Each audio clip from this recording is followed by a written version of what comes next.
Are you the fanatic we're looking for? Welcome to the Mrs. R Relevant Daily Draft Podcast, brought to you by the Draft Professor. The Draft Professor is the only interactive and dynamic mock draft simulator. Dynamic means that the picks from one mock draft will influence the players that team selects in the next mock draft. This can be done with a first-round challenge. This can be done with a second-round challenge. This will be done with any mock draft from the Draft Professor. In addition, the Draft Professor has rank players functionality, allowing you to rank players and build your own big board and then compare your board to that of other users at the Draft Professor. In addition, the Draft Professor has draft a team functionality. This allows 2 or more users to snake draft a team of 22 players from the rookie pool, and then you can debate which players you like at which position and why. Thank you for tuning in to this podcast. This episode will begin shortly. Well, welcome to this episode of Mrs. R Relevant. This is going to be a different kind of show. Like, we're not doing scouting reports or any of the other things that people have seen for the last 10 weeks. We're going to talk about the positions to build a franchise around. And this started with an idea that Newt had on Twitter. So, Newt, I'm going to kind of pivot to you, and I'm going to share your website so people can see, and then we'll just kind of kick this off, I guess. But before we do that, I should also introduce Dale from Bengals and Brews, his first time on our channel. So, Dale, thank you for coming. Hey, Jim, thanks for having me, man. I'm excited. Newt, Owen, I haven't interacted with you guys as much on X, but me and Jim has interacted a lot, and I know how much you guys all love the draft, and I love the draft, and I'm excited. It's hard to not interact with Jim. He seems to be able to talk with everyone. Cool. How you doing, Owen? He's always all over. Good. Yeah, that welcome to the show was also a welcome to me because I popped in right as the intro was coming, and so I kind of took that as a duo little introduction there. Nice. Cool. Well, Newt, go ahead and I'll let you kind of kick off the topic, and I'm showing Newt's website, which is zerotechdraft.com, I believe. But Newt, what are we looking at here? Yeah, so this all started as Jim started getting a lot of the guys together that we do the podcast with. One of the things that I just started spitballing was positional rankings. So what positions on a NFL roster would you consider more or less valuable? And so it even started before I have the list that you see up on the screen. It was just me throwing my top 5 out there, which you can see are going to be quarterback, edge, tackle, wide receiver, and then cornerback. And it kind of breaks down into a little bit of 2A, 2B, 3A, 3B with those pairings on offense and defense. But it was kind of going through and hearing a lot of responses and a lot of really cool feedback in terms of where guys see different positions and how they value someone in a certain scheme or a certain player, or how round breakdowns go into that determination of where you'd want to take a player. And Jim really, really liked the idea, and he kind of ran with it. And so it kind of led to me sharing what you guys see in front of you, which is a combination of things that I've looked at in terms of NFL salaries, where money in the NFL is going, where picks for players have been, and how many players you might see making an impact on a starting roster of 22 guys, 26 if you're counting special teams, which I don't really get into. So that's where this all stems from, looking at taking an idea of what positions are we valuing, not in terms of a lower position isn't valuable, but it's not necessarily something that I want to prioritize if I'm given 2 players of equal evaluation, equal grade, and I have a need for both. Which way am I going to lean based on the position that they play. So that's kind of where this all stemmed from. And that's where you see kind of my ranking up there. Like I said, those multipliers go into my draft ranking. When I give a grade, I'll then pop that multiplier with that grade. And you can kind of just see an image from the database that I use, the grade, the multiplier, to give me my final player score that effectively spits out where my ranking is. So that's where all that comes from and where that stems from. Okay. So, Dale, if you had to talk either about like how you grade and handle two different positions, but they're getting the same grade, how do you decide kind of who goes higher? I mean, honestly, I think it's a great conversation, Newt, and I think it's a great thing to talk about. Obviously, I'm with you on quarterback to start with, and it's just the most important position. We see, like, I don't think this is going to be a great quarterback class, but at the same point in time, we know we got to put guys in there. Jalen Milroe, who just announced he's coming out, if I had to grade him on what he's done this season, I'd say my true grade is probably third-round guy. Yeah. He's special with his legs. He's got a strong arm, but what's he done? What's he proven? But I know he's going to get overdrafted. So I honestly end up falling somewhere in between what I think about them and where I know they're going to go. I try to do that. Try to have multiple lists of things. Yeah, so I like that, and I want to just be clear. When I'm doing this, I'm strictly doing it to grade the players. That is in no way, shape, or form where I think that they are going to go. So to your point, when I look at where Jalen Milroe is on my big board, he's sitting firmly in the third round, like smack dab in the third round based on his grade and based on that multiplier that I have associated with that. Even then, there's nothing that he's doing right now that's like standing out a ton. However, there's always going to be a premium paid on those quarterbacks. So I think this, when you're talking about the draft and where players are going to get drafted, it goes above and beyond this even, where you're going to pay a premium for a quarterback. I don't think Shedeur or Cameron Ward should go number one overall based on their talent, but they're going to, because you have to have that position. Yeah, and I don't have either of those guys in my top 10. No, I don't either. If I'm doing a mock draft, I'm taking them probably 1 and 2. I mean, New England could take Travis Hunter. If you're Bill Sparks, he's taking Abdul Carter. Hey, he's third overall on my board. I love Abdul Carter. Yeah. So, Owen, how do you factor equal grades at different positions? Yeah, I've been trying for a few years now to get a kind of formula that I've kind of liked where it comes to positional multipliers, things like that, because at the moment my board is set up where it's just raw grades. So my grading is catered to each individual's position because you're looking for different skills. That's each position specifically. So I'm not going to grade a quarterback in the same traits. I'm going to grade an interior defensive lineman on. But when I go and put them in my board, so now I get this raw, like round grade, like where I think they kind of stack up and how I feel about them. Then when it comes to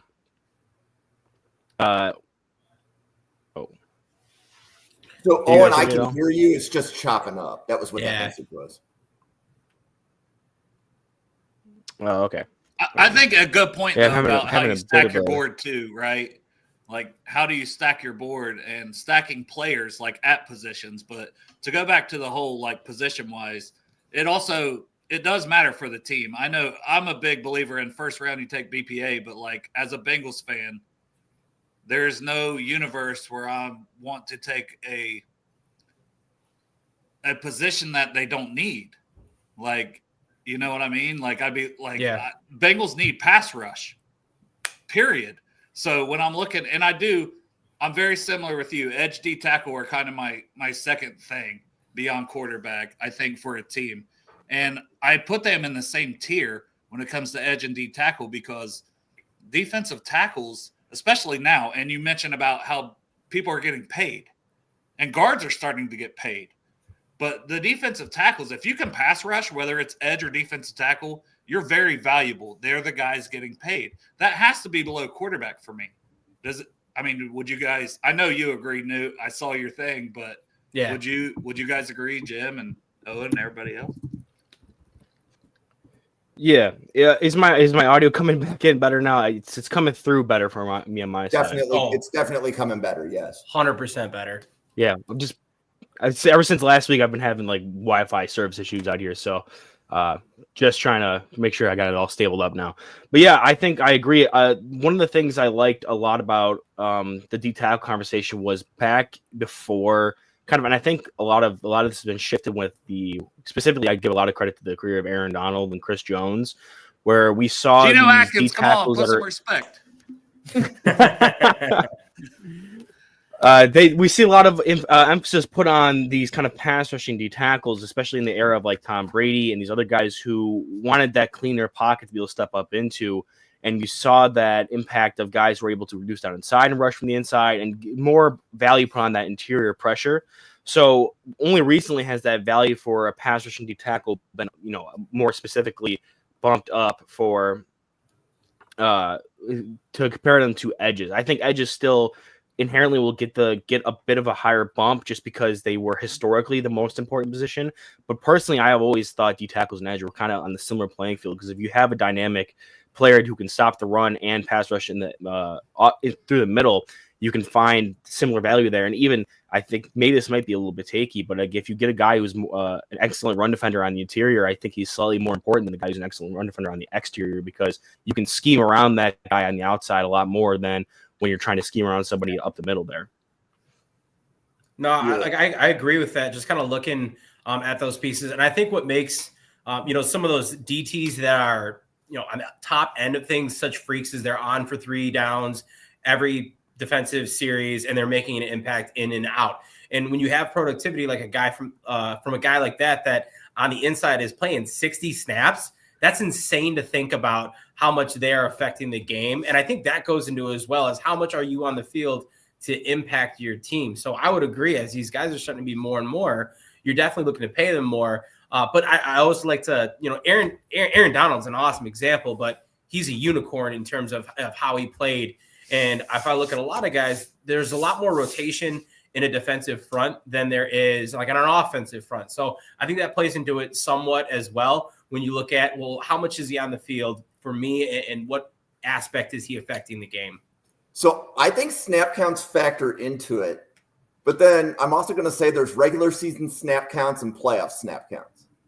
So, like, for example, Buffalo is notoriously that team where nobody plays 50% on the defensive line. Well, last year, Buffalo was like, they were out of the playoff picture with 6 games to go. And all of a sudden you see Ed Oliver's snap counts, his percentage doubled. He was at like 70 or 80% of the snap counts all the way through the playoffs. And this also goes back to the positional importance, right? So my hot take is that linebackers are so underrated. You can get through the NFL regular season with average to slightly above average linebackers. But when you look at the final 4 teams, look at the 2 teams in the AFC Championship and look at the 2 teams in the NFC Championship, you need elite linebackers, because if you don't, that's the matchup that gets exploited, right? And I'll give you Exhibit A. When Buffalo played Detroit this year, Detroit's Achilles heel, their linebackers can't cover. Buffalo was thrown to their running backs all game, and Detroit had no answer. So, I would have, like Newt on your rankings, I would have defensive line, interior line, higher than wide receiver or corner, definitely. But I would have linebacker equal to wide receiver, and I would have corner a tier down. But Buffalo also happens to find corners late in the draft. And I don't know if other people see it the same way. Like, as a Bills fan, I guess we're just spoiled that our GM can always find late round corners. But those are a couple of my takes. No, and me and you have gone back and forth about this a couple of times. I'm actually kind of curious to hear where Dale and Owen sit on this. Like, Dale, am I hearing you that it's quarterback, edge, defensive interior for your top 3?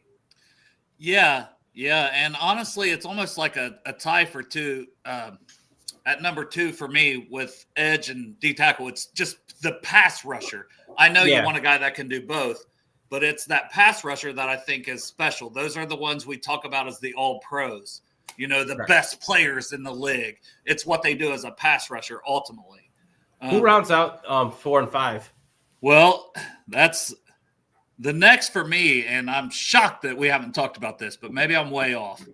O-line. I put it all in the same bucket because of what I said about D tackle. I think guards are becoming that important. And I do think there's a bias, like Jim mentioned, where he's a Bills fan. I'm a Bengals fan. Our guards suck. They suck. There's no other way to say it. They're awful. Alex Kappa, Cordell Volson, Cody Ford, whoever they're putting in there is so bad. They have to fix that. Yeah. But the tackles, I think Mims was a good pick, things like that, because I'll bring it back to being a Bengals fan. But I just think your O-line is so important because if I'm going to have D-line 2, I have to have O-line 3, or they're in that same bucket for me. That's how I look at that. So, and then after that, it's honestly I got like quarterback and wide receiver for the same reason. Yeah. The Bengals don't find quarterbacks like the Bills, Jim. Not everyone does that. No. I think I do need to push back on that slightly, and that's only because of you grouping everything together. Because when it comes to, I think O tackle definitely need to be in the top 5. And I think especially before it used to be just like straight up like blindside tackle, and then right tackle or whatever one was the opposite side, depending on your quarterback's handedness, would be lower than left or right tackle, whatever the blind side was, and they were kind of grouped in with the interior offensive line. And I think it's O tackles nowadays as a general discussion because you're trying to get teams are trying to find these kind of freak pass rushers off the edge for both sides of it. So you need 2 guys who can play on an island. And that's why I think tackle is slightly more valuable than those interior positions, because those tackles are going to be playing when you have good ones and you want to have these good ones, they can play on islands where they can go out there and they can take guys away one-on-one in space. You don't have to give them a tight end. You don't have to give them a tight end. You don't have to chip, Yeah. Whereas in the interior, like if you have a stud guard and he can take away one D tackle, that's fine. But a lot of times that's also the same gaps, and the guard's gonna be the ones passing off when backers blitz. Even if they come up like the B gap or the C gap, the tackles will pass off the edges inside to the guards. So the guards are going to be there for assistance. They also have the center that's going to be there for helping them out. And typically, when you teach running backs pass pro, they start from inside out. So when you're going to be going from, if you have weaker guards, your running backs are going to be focused on helping out those interior positions first and then moving out to the tackles afterwards. So you want to have those tackles solidified first because that's typically where you're going to be getting the least amount of help on average schematically, as well as just when it comes to reacting to different fronts and blitzes and things like that. Great. No, I like that. If I had to put one over the other, like you stack prospects, I would agree with that. Same thing. Why, like you mentioned earlier, Owen, I would put edge slightly above D tackle. I'd do the same offensive tackle over guard. Yeah, and that makes sense because like there has been historical precedent where it is kind of biased because of that, and I do see the total there is total value in getting like a Quentin Nelson who can just drive your run block in the interior and kind of set that tone. But there is some stuff when it comes to schematically where it's like we can more easily scheme around it with the interior guys where there's less space to work with, and we can have more help in there than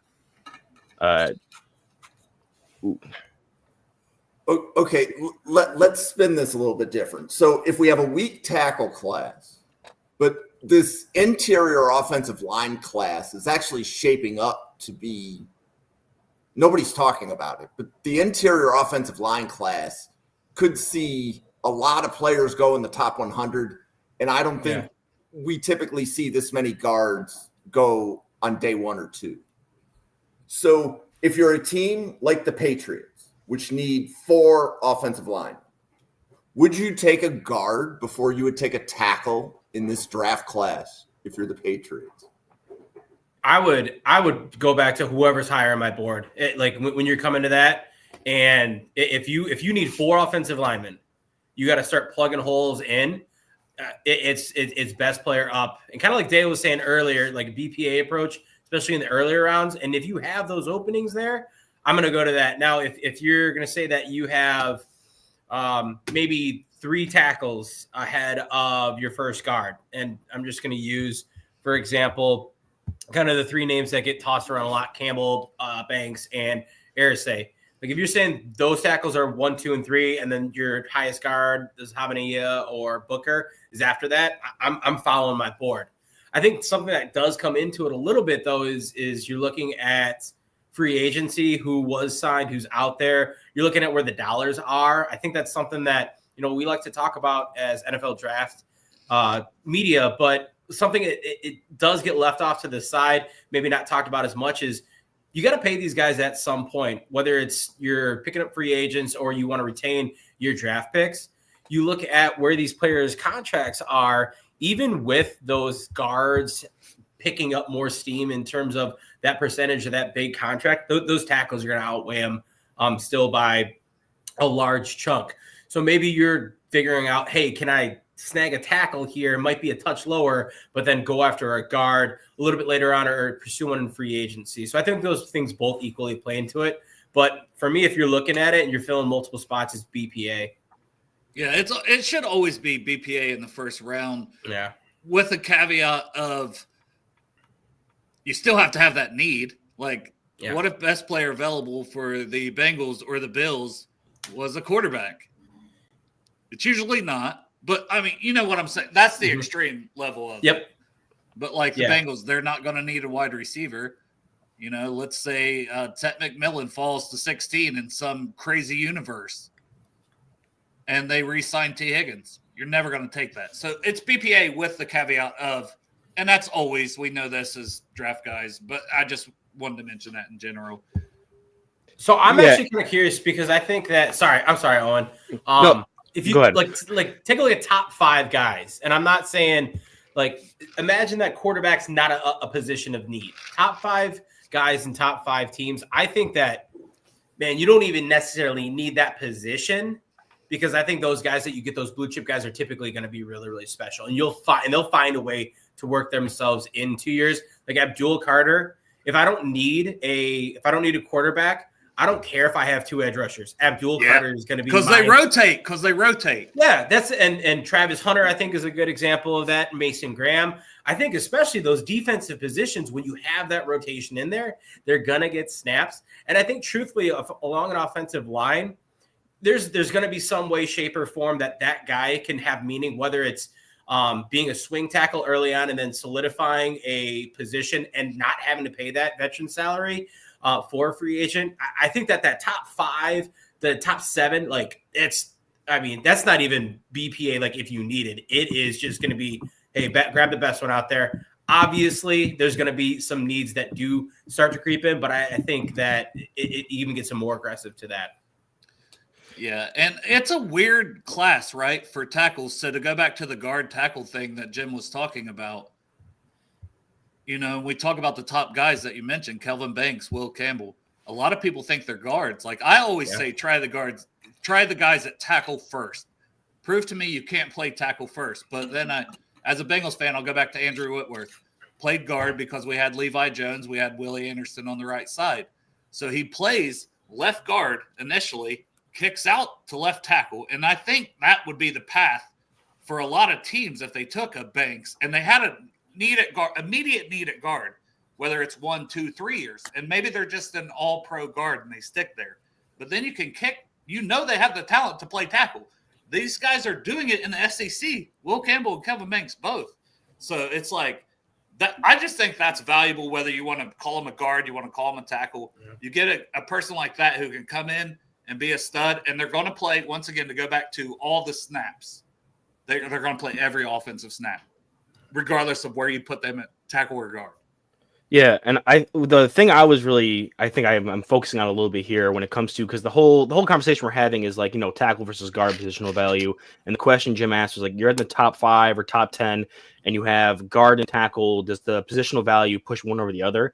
And I'd personally argue that it probably does, depending on the specific type of player, because a lot of times when you look at a guy and you're like, okay, he's a guard in the NFL, either because he played guard in college his entire career, or he's a tackle that you don't think can succeed at tackle until he kicks in the guard. I personally am at the same opinion that you probably fail him at tackle and then kick him inside, or you have those guys that can find a spot anywhere.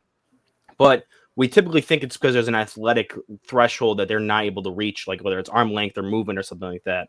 So if you have a guy that you're coming in and you have him pegged as a guard no matter what, and you have a guy who's a tackle, but you have the you have the idea that maybe he's athletic enough to play tackle, but he could also probably kick inside to guard. You see a lot more of that where it's tackles who kick inside to guard as opposed to guards that kick out to tackle. I'd much rather draft Will Campbell, and taking out the fact that I think one is clearly better than the other player, just head and shoulders. Will Campbell versus Thomas Booker. Thomas Booker is a guard. He played some tackle at Alabama and was not good. So you look at him and you're like, okay, he clearly has the physical limitations and some length limitations to play tackle in the NFL. He's strictly a guard. And then you have Will Campbell, who played tackle in the SEC. I think is personally going to be his best player at a guard, but still has tape out there and is competent enough at a tackle in the SEC. You look at that and you're like, okay, I'm drafting this guy. I know he can be a guard, but he also shows on tape that he can play tackle. We can try that out. Whereas Thomas Booker, I don't think you see any spot for him to ever have a position to slide out to tackle. And it's been the same. It's kind of similar with some other players where they're just pegged to be more interior players, whereas tackles traditionally have that option to kick inside more often than it is for guards to have the option to kick outside. So it's kind of more limiting when you have a guy who's exclusively a guard in college as opposed to a tackle. Well, I think that's valuable too, to roll off of that. Tyler Booker from Bama had to slide out and play some tackle. Donovan Jackson for Ohio State, I had to get Ohio State. You had to get your Ohio State. I had to do it, Jim. I'm sorry. But it's all right. Who has slid out and played left tackle? You know, they're probably best position. Obviously, both of them are left guards, is probably going to continue to be guard. But they have shown the versatility to kick out and play tackle. So those two players specifically, that helps their stock. You know, to go back to Owen's point there of the tackles, I would agree.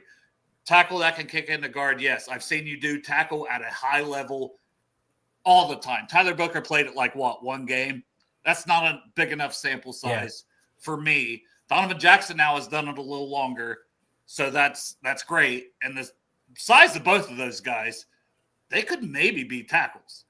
But I would keep them at guard. I mean, I just would.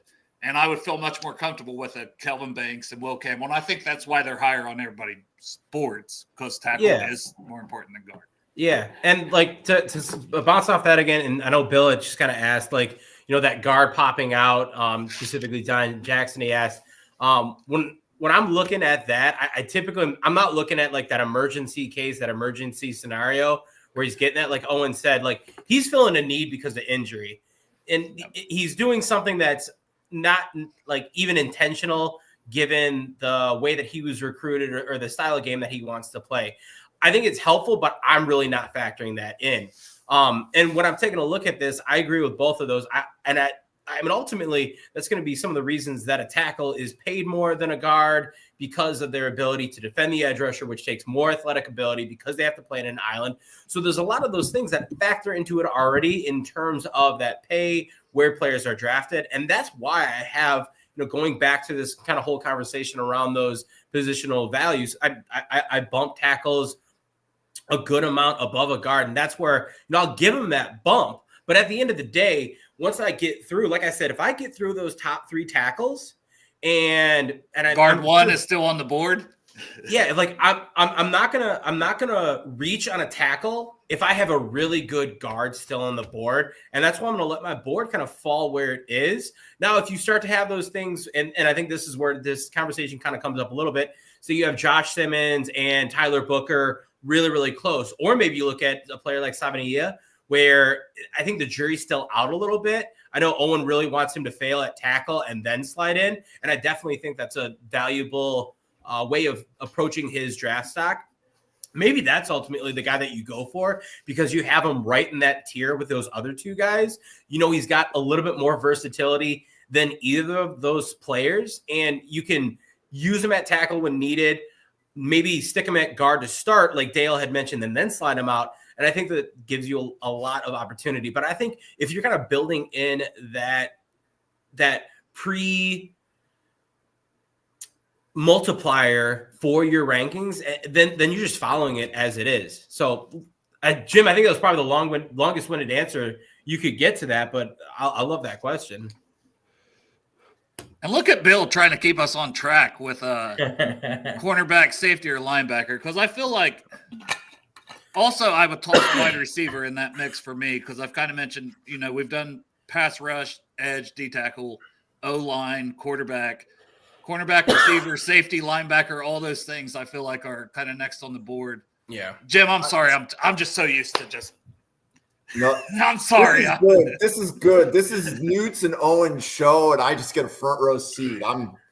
I'm thrilled to death. So I'll kind of stem off that kind of answering Bill's question. I think mine go in pairs, and edge, offensive tackle, wide receiver, cornerback, and then I have like defensive interior. Safety kind of makes its way in there because safety is a unique position where depending on what kind of safety role you're playing, you're asked to do a million different things. I think that's kind of it's a unicorn of a position, and then you see defensive interior, and then below that you get your interior on the offensive line, and then you get your like running back tight end. So I think that like a lot of the way I approach it, it works in those pairings of like where are the matchups from offense to defense. But yeah, below my top three, that's when that wide receiver and cornerback start to pop in as a pair. I think you're hitting on something with the matchups.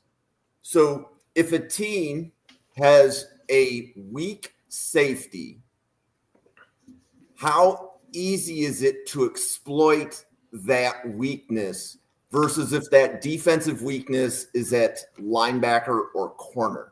Like if you had to hide a weak player on defense, what position do you want your weakest player at? I probably want my weakest player. That's a good question, Jim. I like that. I think with coverage, you could scheme it a little bit more. So like to kind of answer the question in the opposite way, I think if you have a really, really strong safety, like a stellar all-pro safety, yes, a perfect example. So if you take a Kyle Hamilton, and Hamilton, once again, he's not necessarily a center fielder out there. He's kind of a do-it-all safety. But you can pretty much ask Kyle Hamilton to do a lot of different things, and that helps you with a lot of the ways that you're going to approach your game. So it kind of frees up the coordinator to provide help and send it somewhere else. Like if you got a Justin Jefferson that you're playing against, you might be able to double cover him the entire game if you got a safety that can play center field. And so I think that helps there. To go back to what you're asking, though, I mean, truth be told, if I'm trying to hide a poor position, I don't want it to be in coverage because that's where things can get exploited. I probably want to hide them. God, I don't know. I probably want to. You're going to hate me, Jim. I'd probably like to hide him as a will linebacker. I don't think you can hide anybody. It's such a hard question. It is. That is a tough question. Well, okay, but if you're thinking of like, okay, you're taking over a team and you have to build it, and you're establishing like what positions do I have to get first to build my team around? Which ones am I going to wait? Where am I going to draft linebacker early, safety late? Am I going to draft safety early, linebacker late? Like if you have to decide. Oh, and what do you think?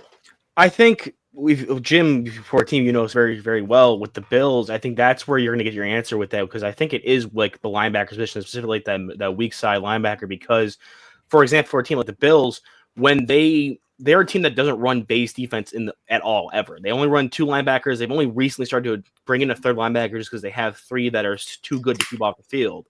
But outside of that timing, they usually have to go two, and even they'll go one, they'll run a lot of dime. They'll have a big safety come down and play that kind of dime linebacker, which is where you want to see, like where you could see someone hide that, where like you can get a guy like a Kyle Hamilton who's 6'4", 220 plus, and is like can play inside the box, or a guy like Jamal Adams who now later in his career isn't doing it as well, but when he was in his prime, he was able to come down and blitz and play that kind of semi linebacker role. So if you have a one solid linebacker and you're missing that second kind of good player who's maybe even just good at running the run defense, and you're worried about coverage responsibilities with that, you can always sub that guy off and put a bigger safety or a different, maybe not even a big safety. You can go with a regular dime safety in there to kind of compensate for that. So it's easier to hide that guy than if you had only one good starting safety, because there's so much communication that requires between safeties, because they're constantly, unless you're like in a zero blitz look, there's constantly going to be zone coverage between the two safeties. We're going to be needing to pass off, understand which halves or which spots in the defensive zone they got. Even if everyone else is running man, you're going to have those guys kind of floating around and covering different areas. So those guys will need to be on the same page, need a lot of communication, and need to understand the responsibilities and be good, as well as being good to come up and attack the run from the center field. Whereas a linebacker, they can be more specific. No, go ahead. I was just going to say, it also depends how good the player is. Like you mentioned Kyle Hamilton, who's a safety, but he's also a linebacker. He's also a slot corner. He is like three things. Like, and the team you're playing and what they do, how, what are they best at? So it is like, this is a good conversation, but it's a tough conversation because I think depending on your team, depending who you're playing, depending how talented your player is at linebacker, safety, corner, whatever, that's more important that day. Well, okay, so let's take the safety one because I know Ryan Sparks, you were watching a podcast earlier with Bill and I'm already forgetting all the draft professors' names, but wow, why am I forgetting who podcasted with Bill on Tuesday? Parker. Sorry, I was just going to throw out Parker because I love Parker Blake. Shout out Parker Blake. So let's take Kyle Hamilton and let's compare him to Malachi Starks and Xavier Watts and say, at what point is it just the grade that makes Starks the BPA, or is edge more important than safety?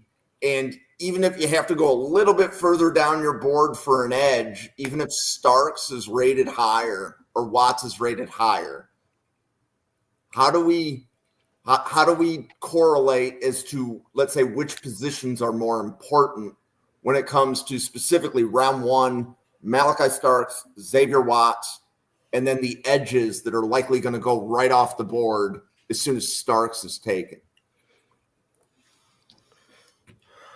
I think. Go ahead. No, go ahead. No, Cole. On you go for it. I've already interrupted you enough. Me too. Sorry, Owen. No, it's all right. I was going to say with that scenario, I know what we've been saying a lot with round one. It's BPA, constantly BPA, and that's how you want to enter that first round, specifically with that mindset. When it comes to you're in a position where the resources are now getting limited for players that you deem to be worth a first round pick, or if you're getting to edge 3 or 4 and you think that you're now out of that first round true talent grade pool, and you have a guy like a Starks or a Watts who you have genuinely graded as a round one guy, you can still take the edge, and if you have a dire need there, but then you have to look at, that's why you have to get like a grouping of like, what's your 3 or 4 biggest needs? Yeah. So if you're already down 2 or 3 edges before your pick comes up and you have a need at like slot corner or a second safety or a third safety, even if you run a lot of that third safety in your defense, you can look at a guy like Watts or Starks and be like, okay, there's a role, we can get this guy in, he could be an impact player for our defense, while still not losing the value of having this first round pick go to a first round talent. Whereas when it comes to that edge, if you also have an edge need, but you're looking at a guy who's you deem as a second round grade, you think you can get with your next pick after that, but you really desperately need an edge, you're now trying to put together what the cost is versus what you're going to be getting returns and value right away or into the future, and that kind of becomes the more of the conversation as opposed to just like what position do they play. And that's where teams reach, right? When you pick an edge 4 that you don't have a true first round grade on, but you're late in the first, so you can talk yourself into it because, well, it's a need.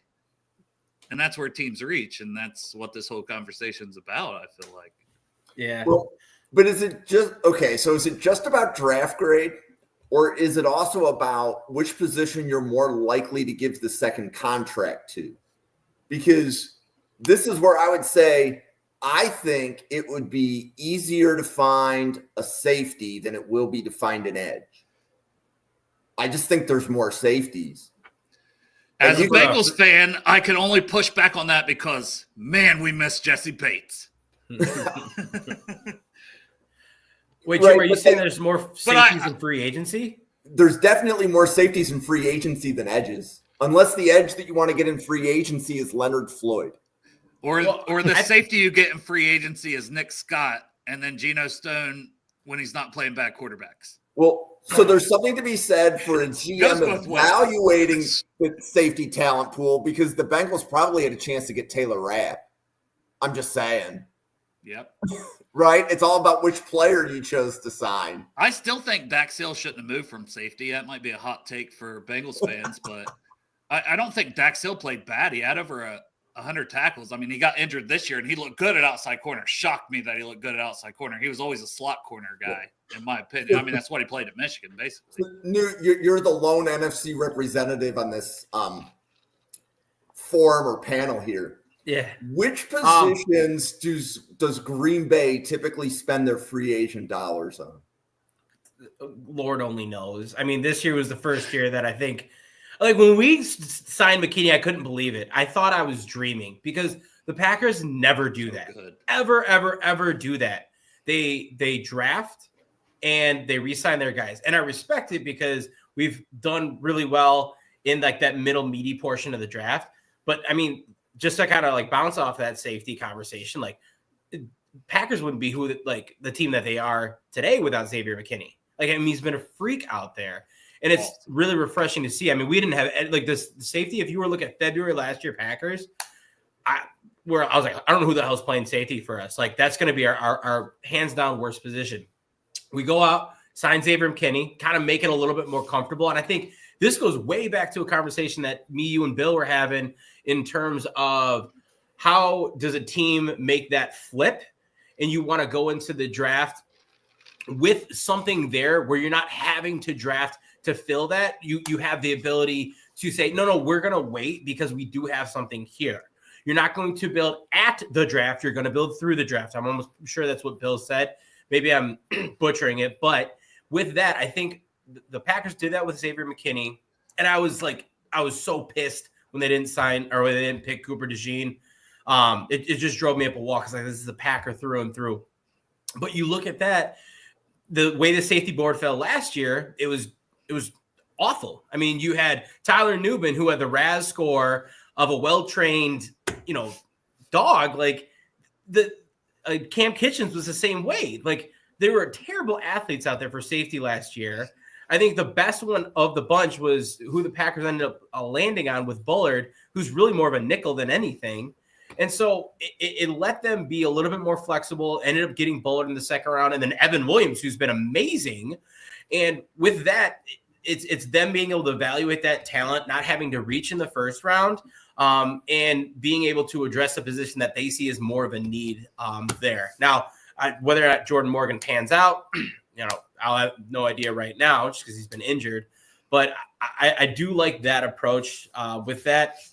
But aside from that, free agency has always been a quiet thing, especially in Green Bay, just because a lot of that money goes to drafted players.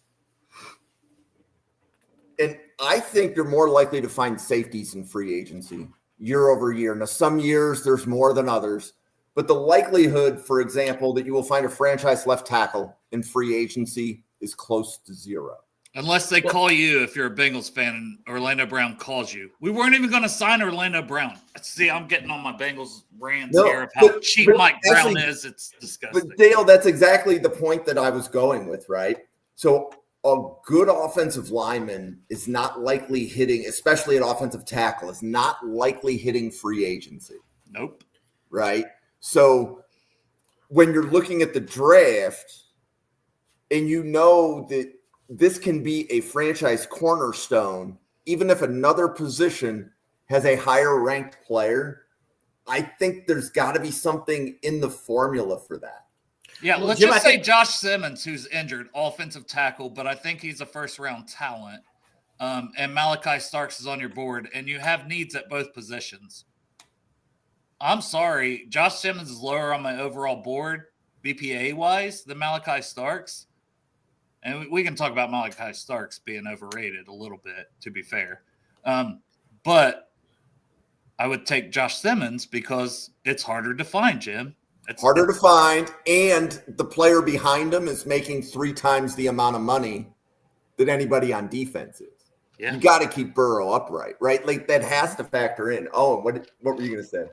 Yeah, I think you're right on. I think what makes it difficult is if you have 2 guys who are like an offensive lineman, regardless of position, like even a center guard versus like a safety, those are going to inherently have more value. And if you have a guy who's, even though you're picking at 12 and you have your next offensive lineman is at like 26 on your board, but he still is a true first round grade, or maybe that's a little rich, like 20th, and Malachi Starks was 9th on your board, you would still take that guy with the offensive line pick, and if you still had a genuine first round grade on him.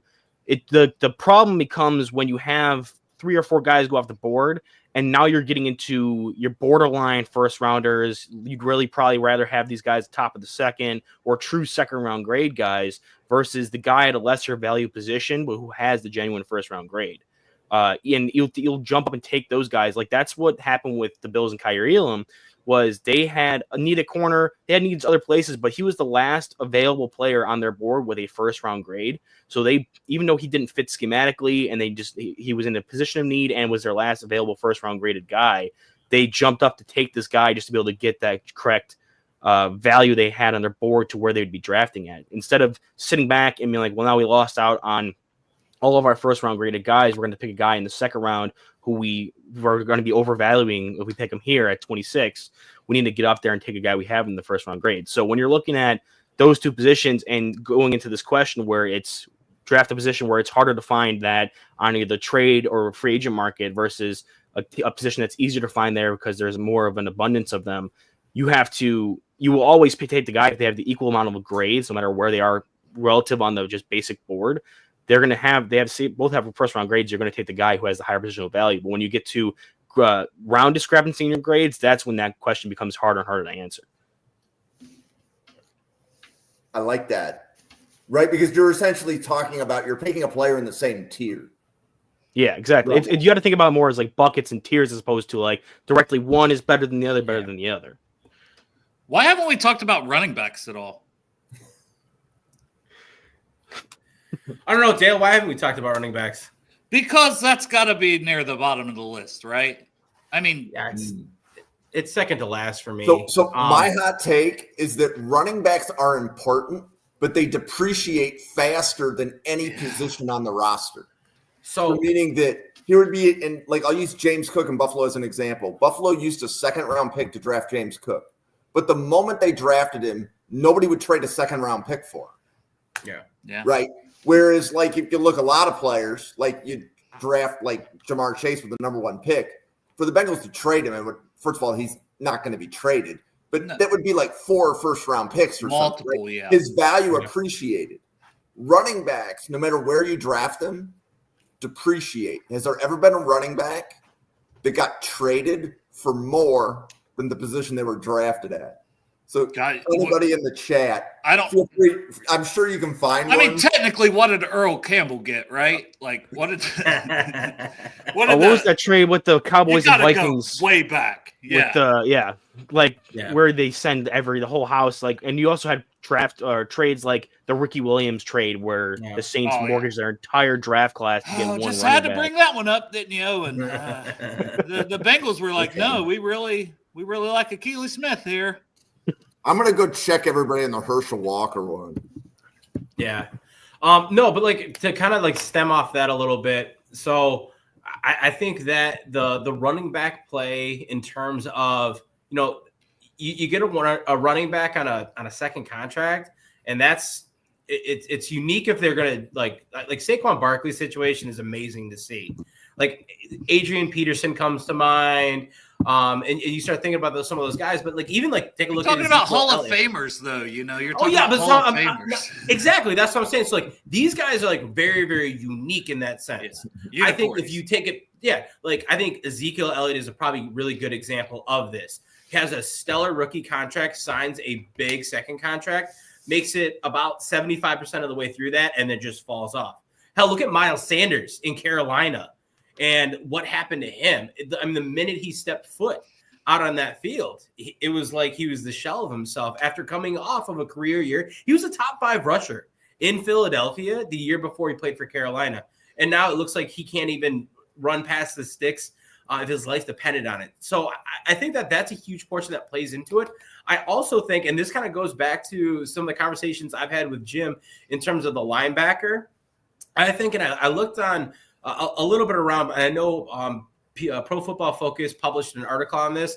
If you took a look at like wins above replacement for an NFL model, and they kind of did that in terms of players and how they sit as players across the league, and you get different where for different player groups. And one of the things I saw on that model was the wear of a linebacker was really, really high compared to others. And I think that goes to what Jim is saying, is that linebacker has a huge impact on the game. However, if you take a look at that model, the graph where it was extremely skinny. And what that says is that there's a lot of guys that are playing the game very, very effectively that are kind of in the same realm. So I think kind of going back to that, and the same thing is true with running backs, how we got here, is I can get a guy around 2 rounds later that has not the same effect, but a really close effect and impact on the game that I would have gone up to get a guy ahead of that. Now, once again, unicorns exist. Jahmyr Gibbs, Bijan Robinson, Absolutely. I think are both starting to show why they were first-round talents, what they're able to do. And it goes back to the conversation. They're not just a running back. You look at Jahmyr Gibbs, and it's insane the things that he's doing for that Lions offense. The same thing is true for Bijan. And it really, really showcases Pass that. catching, receiving. Exactly. Yeah. They're doing those things. And it goes way back to the conversation that Ryan had brought up in terms of like, hey, why is Kyle Hamilton, or like, where's he going to sit in terms of everyone else? He can do more than an average safety. So I think that factors into it as well. And that's why those guys are outliers. But if you look at the average player, and I take a look at Pittsburgh passing on a linebacker early on and then settling for Peyton Wilson last year in the end of the 3rd round. And like His was all injuries.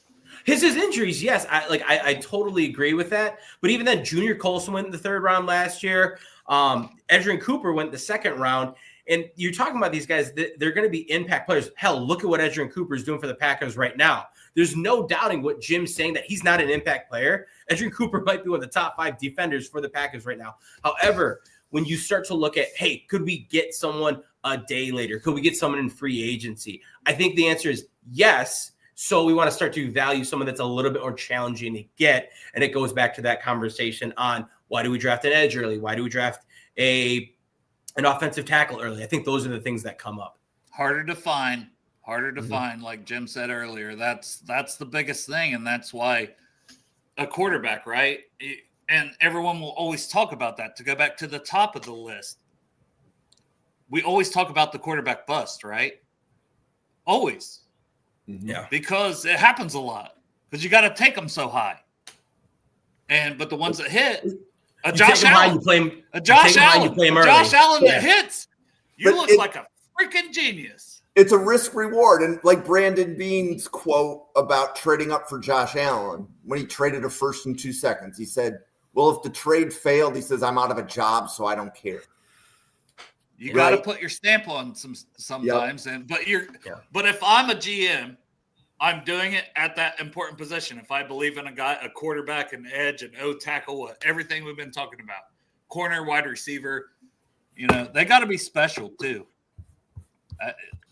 There's a lot that goes into every pick, and that's why you see so many misses. Misses are relevant, Jim.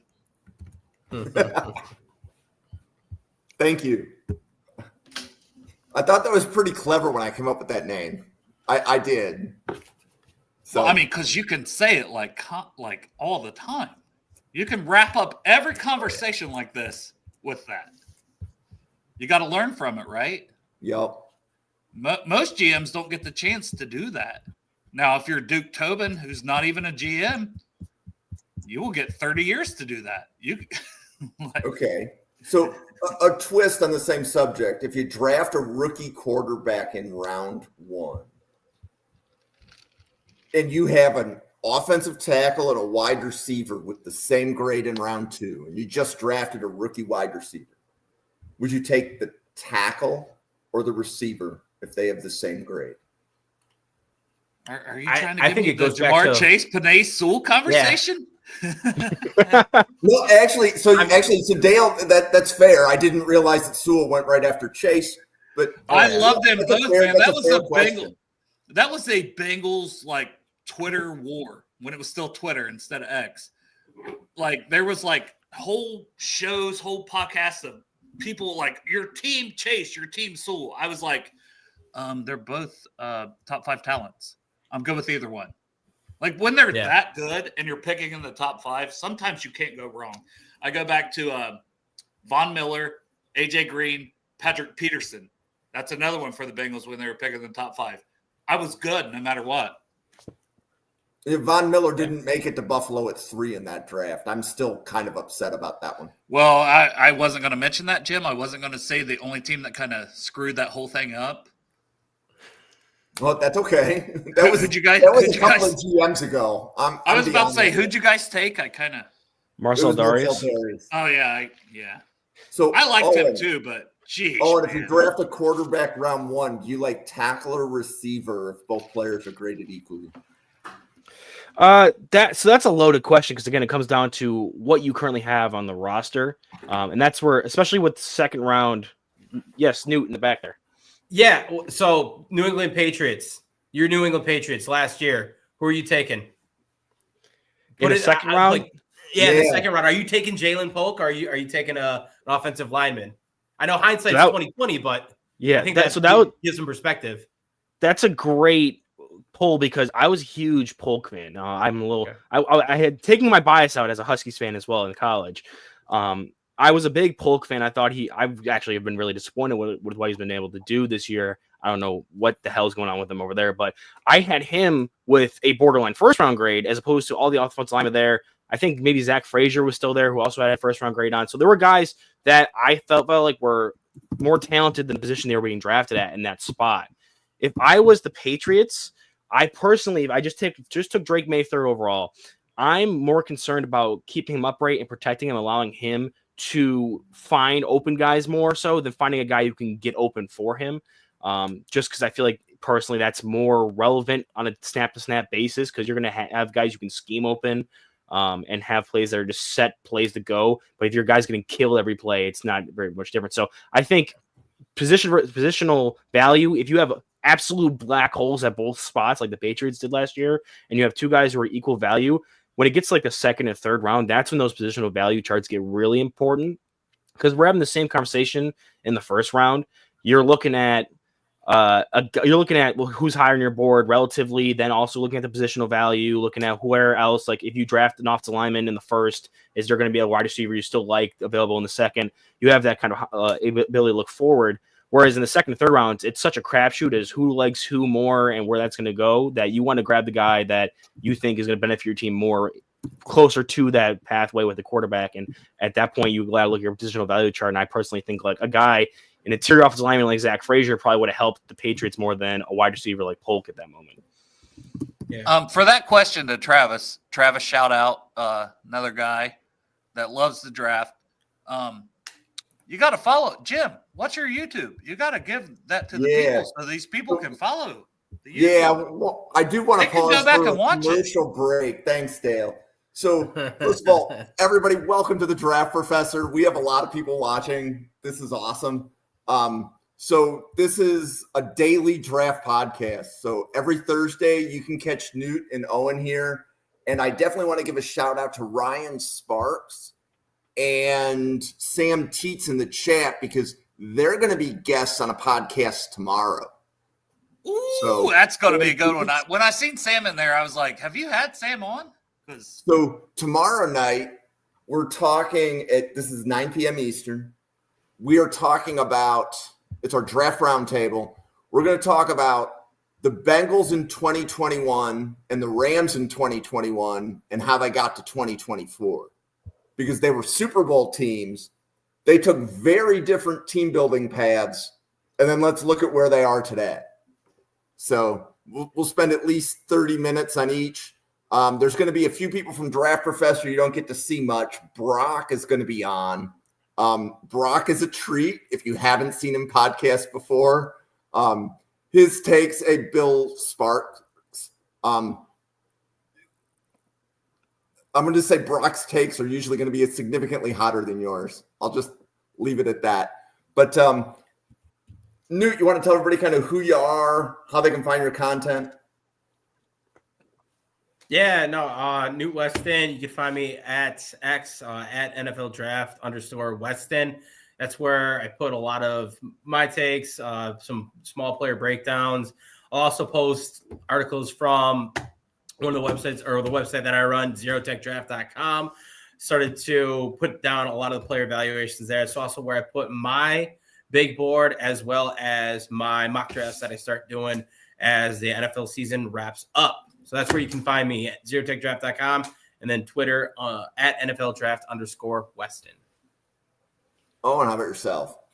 Yeah, so I'm Owen McCullough. I actually work in the football scouting world and like real life outside of production here. So I don't have a lot of different avenues that I post stuff to. So a lot of my content you can find over at my personal Twitter, where I'll make like random just tweets about stuff and anything else when it comes to making content. I have a YouTube channel that I haven't really been able to find a lot of time to post to. So a lot of my stuff I'm working on and making is going to be right here with the Draft Professor on Thursday. So if you ever want to hear me talk, just show up here on Thursdays at 9 p.m. Eastern Standard Time. Yeah. So Owen, and some people with the Draft Professor didn't even know this as recently as yesterday, but Owen is you're in the University of Buffalo scouting department, correct? Yes. Yeah. Yes. So let's go Khalil Mack, baby. Khalil Mack, we did Sean Dolak. So if he is not on your draft boards, you want to get some film on him. But that's somebody, Owen, you said you played against Sean Dolak in high school, right? Yeah, so him and Joe Andreessen in different ways, not straight up games per se. We did different kind of scrimmages and some of these like 7-on-7 tournaments because they were out of our kind of like competition bracket. But I did see them play live in high school when I went to go to other schools' games. Or I played against Andreessen in the 7-on-7. I played against Dolak. We did some scrimmages every year before the season started. So I know I played against it personally. I see Dolak all the time in the facility. They're down in the Bahamas right now, getting ready to whoop on Liberty on the 4th. So that'll be fun. Crazy? Did Charlie Jones also play at Buffalo? Yes, he played at Buffalo before transferring to Purdue. Yeah. Yep. So just out of curiosity for anybody listening, where do you have Sean Dolak on your boards? Just out of curiosity, feel free to drop that into the chat. And while you're dropping that in the chat, I will remind you of daily draft content. Follow at NFL Draft Fanatic, no I in Fanatic, on X and YouTube. So if you go to the YouTube, you will see scouting reports on the top 175 players. If you like interior line or interior defensive line, Newt and Owen were the ones that delivered those reports. If you want wide receiver and corner, you're going to see Bill and Randall. If you want linebackers and running backs, you'll see Jake and Josh. But we have 21 podcasters at the Draft Professor. And we literally pump out content every day. Like we had a podcast today at 7 p.m. on the linebackers in the Hula and Shrine Bowl. So have you ever seen a podcast cover 19 linebackers before? We just did that an hour ago. So we cover the draft. We're covering players that don't get any other time. We even have players watching the podcast. So I don't know how many of you are in Cincinnati, but I live right behind Kings Island. So I'm in the Cincinnati area myself. Yeah, Mason, Ohio, baby. Shout out Mason, Ohio. I'm actually in Maineville, but same difference. Same thing. But we had Luke Kandra's family retweeting our podcast while we were doing a scouting report on Luke Kandra. So, and then, I've seen Dale's draft guide. So Pork Chop, I see that message. Dale, you want to plug your draft guide and kind of plug your content as well?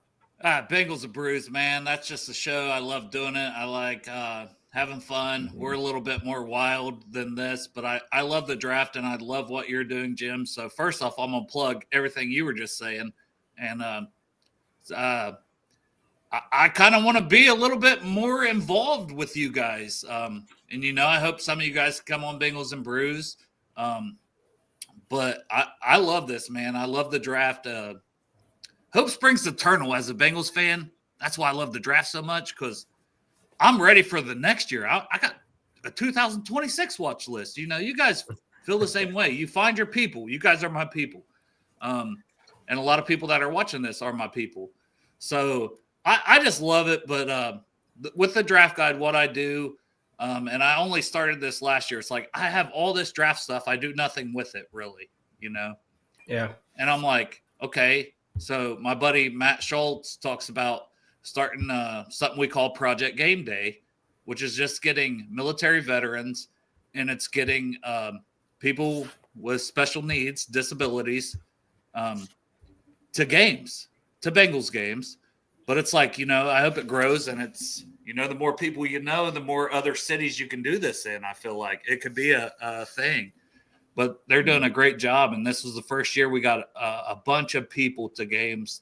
And all I ask for is a $5 donation to the Project Game Day in exchange for this draft guide. And, hey, it's just my opinion, right? That's it. Like, that's what I tell people. But use it as a watch list, as a whatever, however you want to take it. But if you can help others in this world, that matters. And that's my small part that these guys are doing, So many people are doing. And Bengals fan base, Jim, as a Bills fan, this, man, the DeMar Hamlin, I was at that game. Yep. It was tough. Yep. Yeah. And but it's like the way people rally around things like that is special. And I feel like you got to hold on to that because there's a lot of bad in this world. And I'm going on a rant a little bit, but I'm just saying there's a lot of bad in this world. Find your people, but also try to have a heart. If you have a heart, that is so important in this world. And there's a lot of good out there that doesn't get talked about. Not saying that, I will say Project Game Day is one of those things, but not my part of it. These guys are doing all the behind the scenes stuff. I just do a little draft guide that I would do anyways. I would be watching these guys anyways because I'm an NFL draft fanatic, just like Jim. Dale, that's so cool to hear, man. Like just stuff like that. I love hearing about it, and hats off to you for doing that. Yeah, I don't do it, and these guys do it. I just try to raise awareness to what they're doing. But incorporating yourself into it though, with the donations. That's awesome, man. Well, and I know Andy Dalton got hooked up when he threw the touchdown pass that ended our playoff drought. That was, and that's been playing so much on my Twitter feed lately, Jim. I'm blaming you for that too. Yeah, but it's cool. I watched the whole thing again. I watched that so many times, and it's like, shout out Tyler Boyd. And then the Bengals had a preseason game in Buffalo the following year, and Andy Dalton got a standing ovation in Buffalo. So those things. All the money that was raised for Andy Dalton's foundation too by Bills fans, that stuff sticks with me. That's important. That's awesome. Yeah, that play specifically shows the power of sports and stuff. As someone who was born after the Bills drought started, so that Andy Dalton throw was the first taste of playoffs I had ever seen as a fan. That drove the feeling about that, and all the people who were my same age bracket, we all were like, that is the most amazing thing we could see. And it kind of pushed us to feeling this kind of euphoria. And then we were able to, especially the fan base rallying around that, we're able to direct that towards doing something better. And that's kind of how sport can fuel different people into going and taking those emotions they have and putting them out into the world and trying to share that around more. Yeah. Well, it's definitely about connecting with people. So I have a son that's looking at colleges, and he was touring UC, I think it was last weekend. And they had something called Find Your Community. And I had to explain to him, I said, I find my community on a podcast, right? Everybody has to find their community in life some way, somehow, but it's about the people that you connect with and just having fun. It is so cool. First of all, the number of times one draft professor hops on a podcast with another, this has happened to Newt at least twice, where these aren't people that he regularly knows. He sees Owen nearly every week on Thursday, right? Well, but I don't know any of you guys. I definitely didn't know these two. I haven't really interacted with them, and I love it. Yeah. So no, and we, like I said, we pump out content every day. We have in the Draft Professor Simulator. I don't even know that Owen and Newt know this, but there's new stuff on it. There's something called Draft a Team. So you can snake draft, if the four of us wanted to do another podcast another night, we could snake draft a team of 22 players times 4. So we'll cover 88 players. And I know one other person that did it, but he did it on a spreadsheet. I made my simulator do it. Yeah. Jim, it's you're killing it. And you get to talk about way more players than a mock draft. And this is why I reached out to you. Like, I know we've kind of been back and forth about like, hey, you've been like, hop on. And I'm like, man, I hate to commit to something beyond Bengals and Brews. That's real talk about it. But then I reached out to you after a Bengals game, and I was just like, man, I don't know, man. I like what you're doing, and I kind of just, want to jump on at some point, and talk with my people because I found them. And talking with your people, if that's all you want to do, like we have a podcast every night. We can find people. And special shout out. So Parker, I saw you in the chat. Bill Sparks, I saw you in the chat. Ryan and Sam Teets as well. I'm looking to see if any other draft professors were in the chat, but I noticed, and it's cool that we create content that other content creators watch. That's what you're building is going to be huge. It's just got to get, people. We got to promote this, guys. If you like this content, you got to you got to retweet, you got to share it because that's the only way to build it. And I love what you're doing. That's why I'm on here, 100%. So Dale, it's appreciated because I know that it meant, like I was telling like Newt before you came on, like in the back room, I said, I've followed Dale for the better part of 3 years, but I don't know that he and I have ever been in the same room. Or done this. Had a I call this the same conversation. room. This is as close as you get to being in the same room. Yeah. Especially me living in Portsmouth, Ohio. Shout out Detroit Lions, former Portsmouth Spartans. Portsmouth, Ohio, that's southeast corner, right? Yeah. So that's where Jacob is. We have a draft professor. I think he's in Athens. Yeah, 740, same area code, but Athens is still like everything is damn near 2 hours away from me. It's a joke that we make on Bengals and Brews. Got it. When I go to Bengals games, 2 hours away. Columbus, 2 hours away. Everything is 2 hours away. So you can catch Jacob and Randall every Wednesday night, kind of thing. So, and we have content that comes at you all different directions. Like every Monday and Friday, we do Senior Bowl. So there's, I believe, 6 or 7 draft professors that are going to the Senior Bowl, right? So out of the 21 podcasts, there's about a third of us will be at the Senior Bowl. So we have 2 podcasts that cover Senior Bowl. We're still finishing up some of the scouting reports, but like Nude helped finish off a couple of those yesterday morning. So thank you. So the NFL Draft Fanatic, draft professors, stock up. Thank you. Stock up. Follow, like, subscribe, interact. It's important for content creators. Yes. Absolutely. Any interaction is good. I love the active chat. So, okay. So the combine's doable. I mean, I'm only 100 miles from Indy, but we'll see. Yeah. I'll take it one event at a time. One step at a time, baby. But cool. Well, I mean, we can keep the conversation going. We can close it out. I'm a team player, so I'm gonna hop off. I am so thankful that you guys allowed me on this. And Newt, Owen, great to meet you. Jim, great to be in the same room and have a conversation. Good. No, Dale, absolutely, it's a pleasure. And feels the same, Dale. All your followers into our podcast world. It's very kind of you. So thank you. Humbled. Thank you. The Bengals fans are crazy about the draft, and I love it. And that's why it's like it's an avenue that I know, because it's like I try not to talk about it too much, because when we're doing Bengals and Brews, I got to talk about the Bengals and their season. But it's like I always got part of my heart that's always with the draft, just in general. Got it. So thank you, everybody. Dale, thank you so much. Thanks, guys. Yep. So, Owen, you guys want to keep talking, or are we going to close this down? Owen, you got any kind of final thoughts you haven't gotten a chance to get out? The only thing that I wanted to hit on real quick before we head out of here, I think you pulled up your list there. You said, I tried to pull it out myself. It was it was tight end, running back, and linebacker at the bottom there. So tight end being the second to last. I think you need to stop disrespecting the tight end position and move them closer to that wide receiver position there, buddy. I'm very much I had this take brewing for a few years now.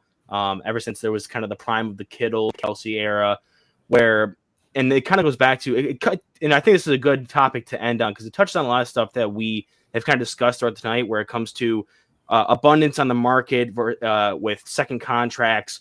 When it comes to when you have a rookie quarterback, what position do you want to evaluate more? So personally, that's why I'm kind of on team tight end for this, and it's kind of my hill I'm dying on, like how Jim was on the hill dying with the linebackers here. Just to go on my little soliloquy here, tight ends they do a lot for your offense, specifically when it comes to both blocking and receiving aspects, and receivers can do both too as well. And I'm not going to suggest that a number one elite alpha receiver is equal to your average tight end or something like that, but if you have a guy that is like I'll use an example in the current NFL, like Justin Jefferson versus like prime George Kittle, or what Brock Bowers is growing into, you have guys like that, and when you draft those guys, not only do I think they offer a lot of value to your offense, equally so in different ways though. Like Justin Jefferson, you can throw it at him and he can get himself open for a rookie quarterback, and that'd be fine. Looking at that through that aspect, but for like elite tight ends like that who can do that kind of level, and we're talking about the elite of the elite. When it comes to the average, I'll get to that in a second.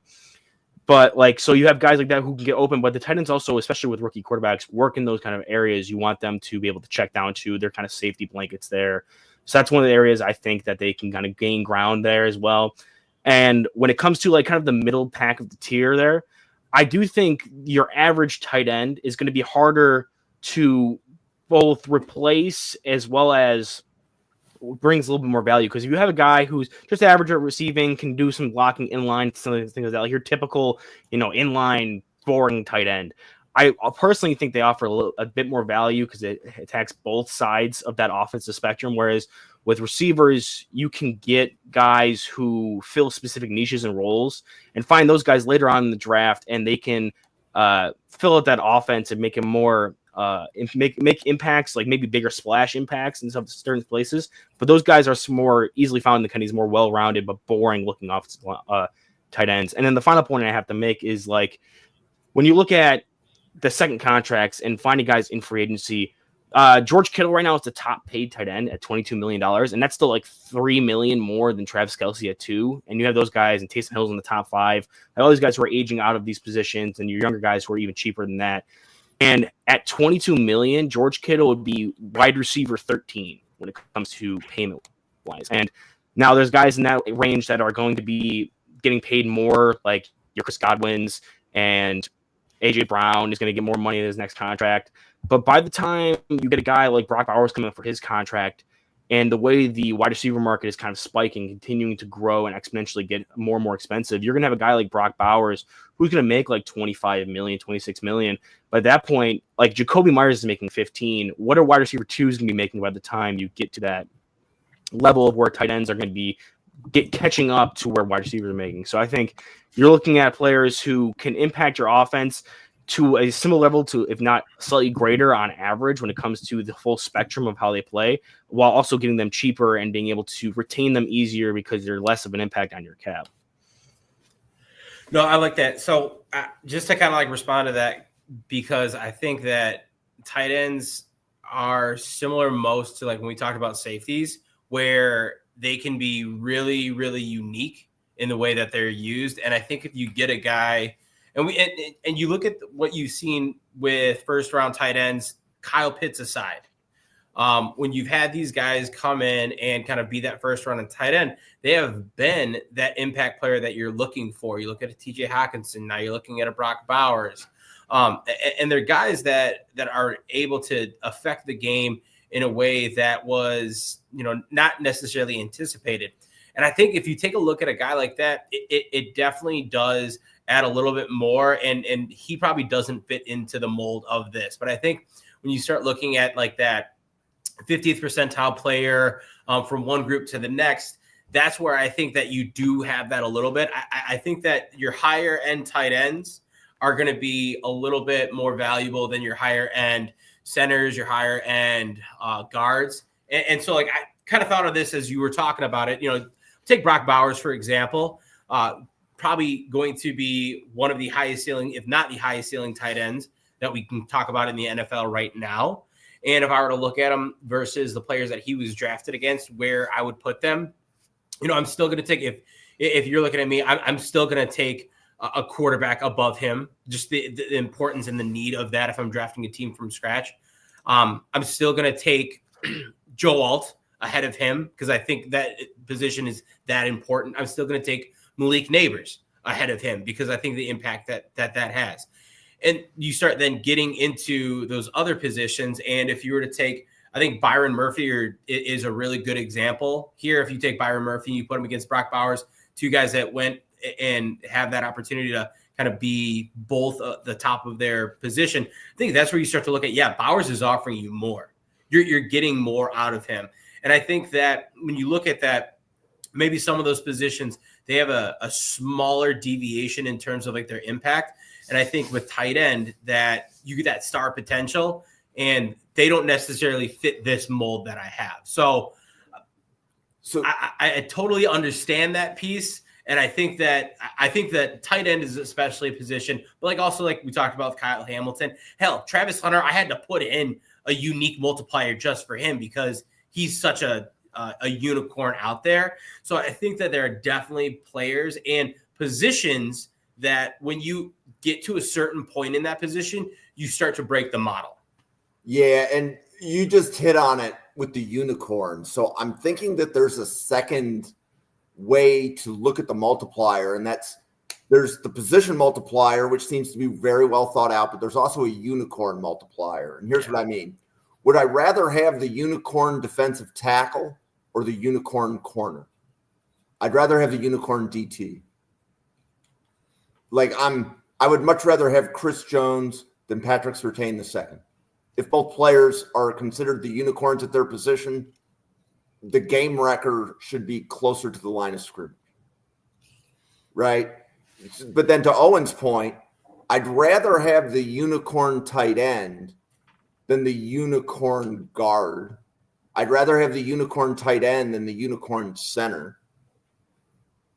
I'd probably rather have the unicorn tight end more than the unicorn corner.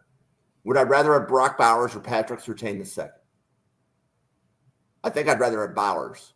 It's a bigger matchup problem. Yeah.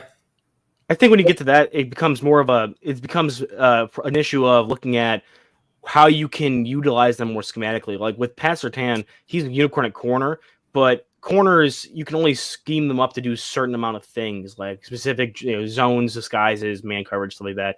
There's no, with Brock Bowers, you can utilize him in, they've been starting to implement like jet sweeps, and you can get a guy like the Penn State tight end, I think it's Warren this year, who's like the Wildcat quarterback who can break 50-yard touchdowns on just running the ball of the Wildcat.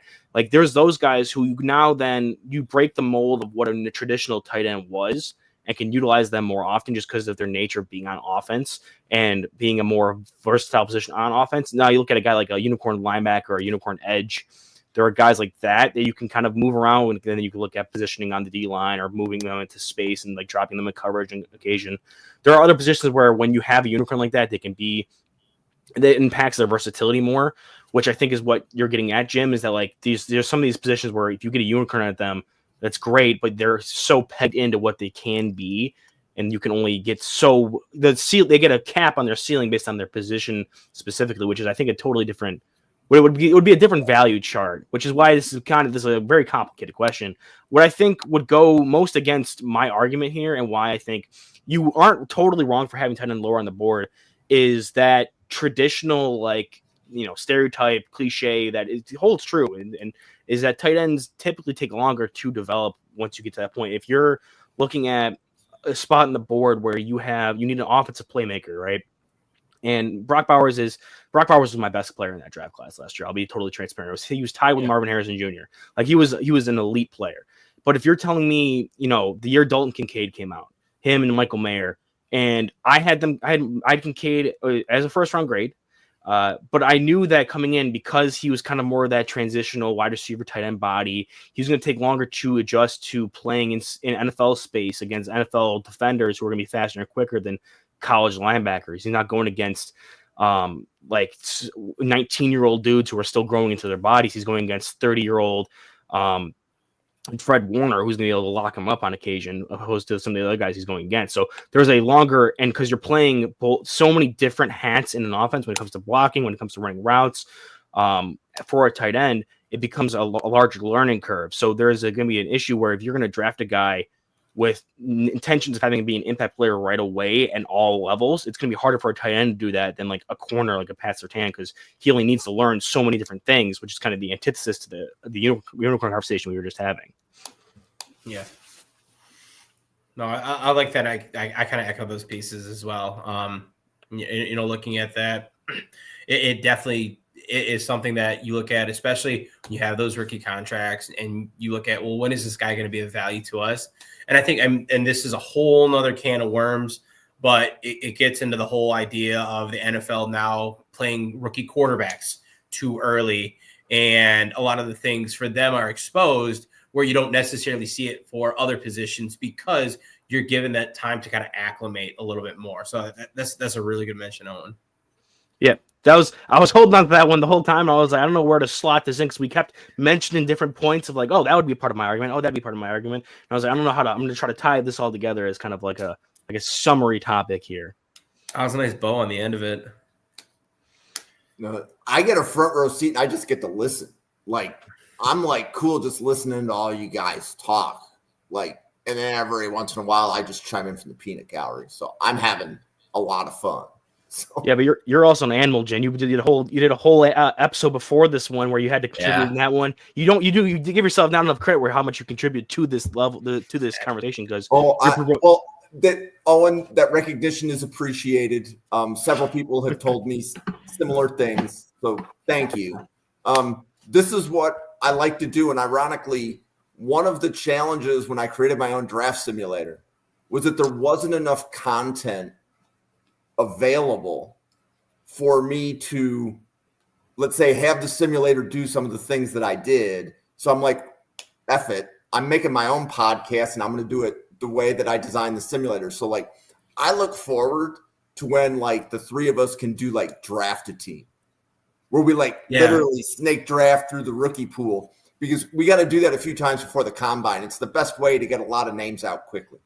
Yeah, Jim, like when you said that, me and my buddy did like 2 or 3 times last year. Spreadsheet, like we're not obviously doing what you're doing with the website. When I saw that, I was like, that's what I've always wanted.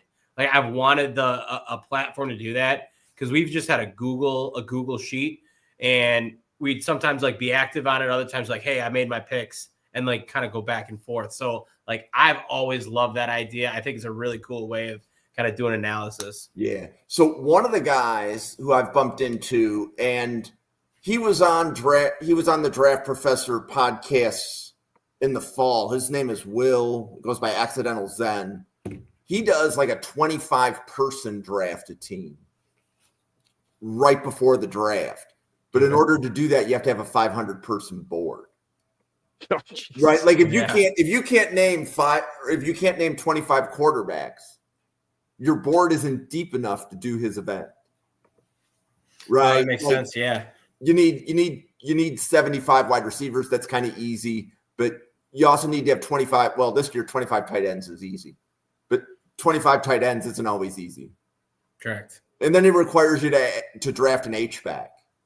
So if you don't have 25 H-backs in your board, like you have to have a really elite board to participate in his event. But it was a lot of fun when I did it last year. So nice. Cool. Well, Newt, Owen, like this went really well. I will see you guys next week, right? So next week, baby. Hashtag quarterback week. QB week. Right. Quarterbacks week next week. That's right.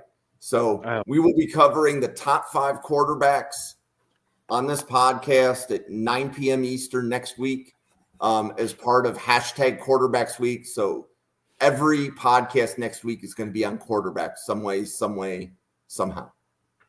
So it's going to be fun. It's going to be a ton of fun. Looking forward to it. So on behalf of Newt, Owen, myself, and everybody at Draft Professor, thank you everybody for watching. Thank you for watching this episode of the Mrs. R Relevant Daily Draft Podcast, brought to you by the Draft Professor. Please follow the Draft Professor on YouTube, X, and Twitter at NFL Draft Fanatic. No, I am Fanatic. If you have a moment, try using some of the Draft Professor mock draft functionality, including a first-round challenge, a second-round challenge, rank players, and draft a team. Thank you very much for watching, and we look forward to seeing you on our daily draft podcast tomorrow.